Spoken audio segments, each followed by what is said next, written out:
اور آپ جانتے ہیں کہ مئی 1948 میں اسرائیل قائم ہوا۔ تنظیم اسلامی کے بانی معروف مدرس قرآن محترم ڈاکٹر اسرار احمد صاحب رحمۃ اللہ علیہ نے بڑا خوبصورت تجزیہ کیا۔ اللہ تعالیٰ نے جو بیماری زمین پر بھیجی اس کا علاج بھی بنایا ہے، اور عام طور پر علاج پہلے سے موجود ہوتا ہے، دریافت کرنا پڑتا ہے، بیماری بعد میں آتی۔ اللہ نے پاکستان کو پہلے قائم فرمایا ہے جو کہ علاج ہے اسرائیل کا۔ یہ بات کوئی جذباتیت میں نہیں کہی جا رہی، یہ لفاظی کی بنیاد پر نہیں کی جا رہی، یہ حقائق اور دلائل کی بنیاد پر کہی جا رہی۔ یہ وہ اسرائیل ہے جو بیلفور ڈکلیریشن کے نتیجے میں، انگریز کی سازشوں کے نتیجے میں، امت مسلمہ کو توڑنے کے نتیجے میں، خلافت عثمانیہ کے خاتمے کے نتیجے میں، دھمکی دھوس بدماشی کی بنیاد پر قائم ہوا 1948 میں۔ مگر یاد رکھیے گا، جس وقت یہ قائم ہوا اس وقت یہ بات کہی گئی تھی کہ ایک آزاد فلسطینی ریاست الگ ہوگی، اسرائیل کی ریاست الگ ہوگی، اس کی خلاف ورزی کی گئی۔ جب اسرائیل قائم ہوا، آج اس کے پاس اس سے 3 گنا زیادہ رقبہ موجود ہے، اور وہ اکثر رقبہ وہ ہے جو فلسطینی مسلمانوں کے پاس تھا، جو صدیوں سے وہاں پر آباد تھے۔ ان کی ملکیتی ذاتی زمینوں سے ان کو بے دخل کر کے اسرائیل کی ریاست کو قائم کیا گیا، اور اس سے بڑھ کر بیت المقدس کا حوالہ دیا گیا جس پر وہ قابض ہو گیا۔ 1967 کی جب عرب اسرائیل وار ہوئی، اسرائیل اور عربوں کی جنگ مکمل ہوئی، تو اسرائیلی وزیر اعظم نے پیرس میں کہا تھا ہمیں کسی خوش فہمی میں مبتلا نہیں ہونا چاہیے، ہمارا اصل مسئلہ عربوں کے ساتھ نہیں، ہمارا اصل دشمن عرب نہیں ہے، ہمارا اصل دشمن پاکستان ہے،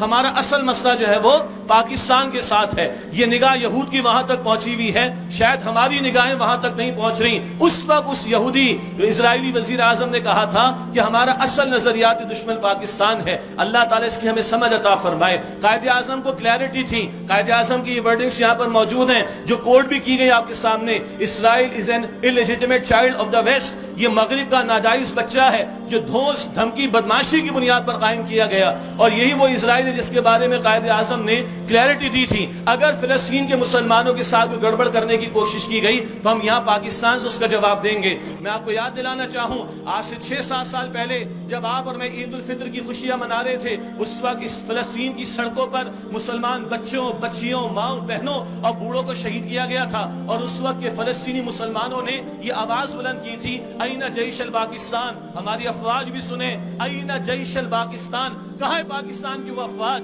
کہ جن کے بنانے والے، پاکستان کے بنانے والے نے کہا تھا کہ فلسطین کے اندر کوئی ظلم و ستم کیا جائے گا اسرائیل کی طرف سے تو ہم پاکستان کی طرف سے اس کا جواب دیں گے۔ تو یہ حقائق سامنے رہیں، اللہ کی کتاب کے حقائق بھی سامنے رہیں۔ سورۃ المائدہ آیت نمبر 82 کا آپ کو حوالے دیا گیا۔ اللہ کا کلام کہتا ہے کہ تم ایمان والوں کی دشمنی میں سب سے بڑھ کر پاؤ گے کس کو؟ الیہود، یہود کو، وَمِنَ الَّذِينَ أَشْرَكُوا، اور وہ جنہوں نے شرک کیا۔ تو یہود اور مشرک رسول اللہ صلی اللہ علیہ وآلہ وسلم کے مبارک دور میں بھی انہوں نے سازشیں کی تھیں، اور آج بھی یہود اور ہنود۔ آج کا مشرک کون ہے؟ یہ ہندو ہمارے پڑوس میں بیٹھے ہوئے، یہ مسلمانوں کے اور بالخصوص پاکستان کے سب سے بڑے دشمن ہیں۔ پاکستان کے سابقہ وزیر خارجہ خورشید احمد قصوری نے پبلک فورم پر یہ بات کہی کہ کتنی مرتبہ اسرائیل ہندوستان کے ساتھ مل کر ہمارے کہوٹا کے پلانٹ پر حملہ کرنے کی کوششیں کر چکا ہے۔ اسے پتا ہے کہ ایٹمی صلاحیت پاکستان کو ملی، امت مسلمہ میں اور کسی کو سعادت نہیں ملی۔ اسے پتا ہے کہ میزائل ٹیکنالوجی بہترین ہے پاکستان کے پاس، اور ایٹم بم کی صلاحیت اللہ نے اس پاکستان کو عطا فرمائی۔ وہ ہر وقت چاہتے ہیں کسی طرح یہ صلاحیت ختم ہو جائے۔ تو قائد اعظم کا ویژن بھی کلیئر تھا، ہمارے ملک کے بنانے والوں کا ویژن بھی کلیئر تھا اسرائیل کے بارے میں۔ اور جو میں نے اشارہ کیا تھا آپ کے سامنے، گریٹر اسرائیل کا معاملہ، اسرائیل کی پارلیمنٹ کی جو ہے وہ دیواروں پر لکھا ہوا ہے کہ اسرائیل تیری سرحد فرات تک، بہت آگے تک انہیں جانا ہے۔ جس وقت اسرائیل قائم ہوا اس سے 3 گنا زیادہ اس وقت ان کے پاس ابھی جگہ ہے، اور یہ تو معاذ اللہ ثم معاذ اللہ مدینہ شریف تک پہنچنے کی باتیں کر رہے ہیں۔ اس تعلق سے ہمیں کلیئرٹی رہنی چاہیے۔ اور مستقبل میں کیا ہونا ہے؟ مستقبل میں تو اللہ کا دین غالب ہونا ہے۔ محمد مصطفیٰ صلی اللہ علیہ وسلم کو اللہ نے بھیجا، آیت کریمہ تلاوت کی گئی 3 مرتبہ قرآن حکیم میں ہے، سورہ الصف کی آیت نمبر 9 میں بھی ہے، لِيُظْهِرَهُ عَلَى الدِّينِ كُلِّهِ، رسول اللہ علیہ السلام کو اللہ نے اس مقصد کے لیے بھیجا کل زمین پر اللہ کا دین غالب اور قائم ہو جائے۔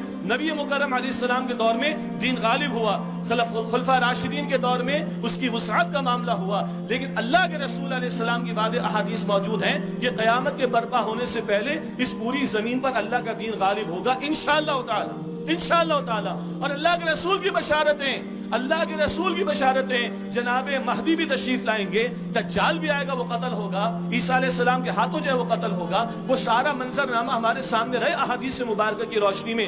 एक इजराइल के यहूदियों की प्लानिंग है और एक अल्लाह ताला का मंसूबा है। कुरान फरमाता वमकरू वमकरल्लाह वल्लाहु खैरुल माकिरीन। और वो चालें चलते हैं, मंसूबे बनाते हैं और साजिशें करते हैं, और अल्लाह ताला तदबीर फरमाता है, और अल्लाह ताला सबसे बेहतरीन तदबीर फरमाने वाला है। यहूद का तो मामला जैसे आमिर खान साहब फरमा रहे थे, इनका डायस्पोरा हुआ था, तफसील है तारीख की, ये दुनिया भर में तितर बितर हुए थे, इनकी एक सजा आखिरी बाकी है। माअज़ अल्लाह, इन्होंने ईसा अलैहिस्सलाम को शहीद करने की नापाक जसारत की थी। अल्लाह सुब्हानहू व तआला ने ईसा अलैहिस्सलाम को आसमानों पर बुलंद फरमा लिया था, और फिर वो दोबारा तशरीफ लाएंगे और इस कौम को सजा दी जाएगी। ये कभी रशिया के अंदर, यूरोप में, अमेरिका में, इधर उधर। अब 1948 में इसराइल की रियासत कायम हो जाने के बाद ये सारे वहां पर जमा हो रहे हैं। अल्लाह का प्लान आगे बढ़ रहा है, अल्लाह का मंसूबा आगे बढ़ रहा है, ये सारे एक जगह जमा होने, और इनका जो लीडर होगा दज्जाल, वो आएगा और वो दज्जाल खुदाई तक के माअज़ल्लाह दावे करेगा, और वो ईसा अलैहिस्सलाम के हाथों कत्ल होगा। लेकिन ईसा अलैहिस्सलाम की नुसरत के लिए, जनाब महदी अलैहिस्सलाम की नुसरत के लिए कहां से फौजें चलेंगी? वो इस इलाके से, मशरिक से फौजें चलेंगी। ये मोहम्मद रसूलुल्लाह अलैहिस्सलाम की बशारात हैं कि इस इलाके से, ये मशरिक के इलाके से वो काले झंडे लेकर चलेंगे और वहां तक पहुंचेंगे जहां तक अल्लाह ताला उनको पहुंचाना चाहेगा। ये मंजरनामा मौजूद है।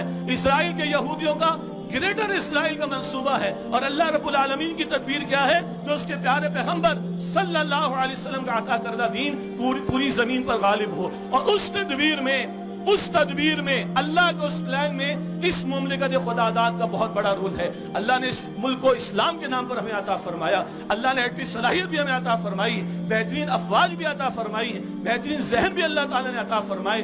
लेकिन समझना क्या है? समझना है कि हम छोटे लोग नहीं, अल्लाह ने बड़े मिशन के लिए पैदा किया। मोहम्मद मुस्तफा सल्लल्लाहु अलैहि वसल्लम ताइफ की गलियों में भी जाते हैं, हिजरत भी फरमाते हैं, बदर में भी खड़े होते हैं, ओहद में भी खड़े होते हैं, पेट पर पत्थर भी मानते हैं, फाके भी बर्दाश्त करते हैं, अपनी सहाबा की जान भी राह खुदा में पेश करते हैं। तब अल्लाह का दीन सर बुलंद होता है। और वो अल्लाह कहता है इन तंसुरुल्लाह यंसुरकुम, अगर तुम अल्लाह की नुसरत करोगे, अगर तुम अल्लाह की मदद करोगे तो अल्लाह तुम्हारी मदद फरमाएगा। तो हमारा अर्ज करने का मकसद ये है कि हम हुकूमत के सामने, अपने अवाम के सामने और अपने सामने भी बात रखें, कतअन पाकिस्तान को तस्लीम नहीं करना, इसराइल को, और ग्रेटर इसराइल का उनका मंसूबा और मेरा और आपके रब का मंसूबा है कि उसका दीन गालिब हो, और वो होकर रहेगा इंशाअल्लाह ताला। लेकिन उसके लिए आगाज इस खत्ते से होना है। बन तो गया पाकिस्तान, अब इसकी हिफाजत का मामला और उसको उस मकसद तक पहुंचाना कि पाकिस्तान का मतलब क्या, ला इलाहा इल्लल्लाह, इसकी तकमील की जिद्दोजहद, ये हमारा फर्ज है। इसी की दावत तंजीम इस्लामी दे रही है, मसलक से बालातर होकर और फिरका वारियत की बात किए बगैर कि आओ अल्लाह के बंदो, ये सब हम सब का दीन है, हमें अल्लाह का बंदा बनना है, उसके दीन की दावत देनी है और उसके दीन को कायम और नाफिज करने की जिद्दोजहद करनी है। ये जिद्दोजहद करें, ये पाकिस्तान मजबूत होगा, अल्लाह की शरीयत यहाँ पर नाफिज होगी तो इंशाअल्लाह अल्लाह की मदद हमारे शामिल हाल होगी। और फिर हम सिर्फ एहतजाज नहीं करेंगे, हम दुनिया की आंखों में आंखें डालकर बात करेंगे। जब अल्लाह मेरे और आपकी पुष्पनाई पर होगा तो हम दुनिया की आंखों में आंखें डालकर बात कर सकेंगे। ये हमारी दावत है। तो इसराइल क़तअन नामंजूर, दुनिया कर ले, सारी अरब ममालिक कर ले, लेकिन हम नहीं कर सकते। हम अल्लाह के दीन की तालीम के साथ सौदा नहीं कर सकते, हम गद्दारी नहीं कर सकते उसके साथ, हम पेट से नहीं सोचेंगे, हम ईमान की बसीरत और उसकी रोशनी में सोचेंगे, हम अल्लाह और उसके रसूल की अता करदा हिदायत की बसीरत की रोशनी में बात करेंगे। और अल्लाह हमें तौफीक दे कि हम डट कर खड़े हों, अपनी जात पर अल्लाह के दीन को कायम और नाफिज करें, दीन की दावत दूसरों तक पहुंचाएं और इस जमीन पर अल्लाह के दीन को कायम और नाफिज करने की जिद्दोजहद करें, जिस मकसद के लिए अल्लाह ने इस उम्मत में मुझे और आपको खड़ा किया। अल्लाह ताला इस मुमलिकत खुदादाद की भी हिफाजत फरमाए, हम मुसलमानों को जोड़ और इत्तेहाद अता फरमाए, दीन से मुखलिस फरमाए, हमारे दिलों को, हमारे अवाम के दिलों को, हमारे हुक्मरानों के दिलों को, हम सब के दिलों को अल्लाह हिदायत की तरफ फेरे, इस्तिकामत अता फरमाए। तो फिर वह फिलिस्तीन के मुसलमान की जो पुकार लगती, अईना जैशुल पाकिस्तान, कहाँ है पाकिस्तान की अफवाज, फिर वो पुकार नहीं लगेगी, फिर यहाँ से जवाब देगा नहनु मअकुम, हम तुम्हारे साथ हैं। अल्लाह ताला हम सबको इसकी तौफीक अता फरमाए। व आखिरु दावाना अनिल हम्दुलिल्लाहि रब्बिल आलमीन।